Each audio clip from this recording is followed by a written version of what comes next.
Kinaaaliwan ng mga turista ang itinuturing na pinakamataas na Santa Claus sa bansa na nasa Sierra Bullones sa lalawigan ng Bohol. Patok naman sa mga customer ang Christmas-themed na restaurant sa Naga City, Camarines Sur. Narito ang unang balita.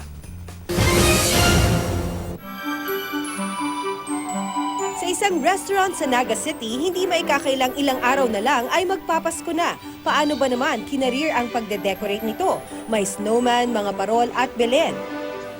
Kinaaliwan rin ng mga chikiting ang mga Santa Claus na nasa swing at nasa duyan. Mayroon ding life-size Santa na paboritong isama sa selfie ng mga bisita. Taon-taon ay inaabangan na ng mga suki ng restaurant ang ilalagay nilang dekorasyon.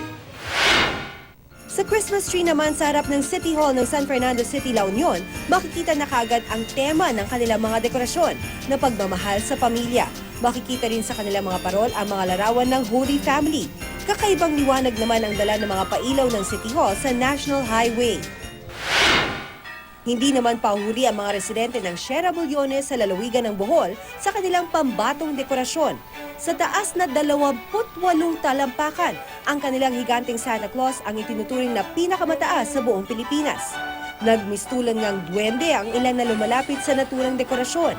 Ang mga napapadaan na residente at turista talagang napapalingon at nagpapapicture pa sa higanteng Santa.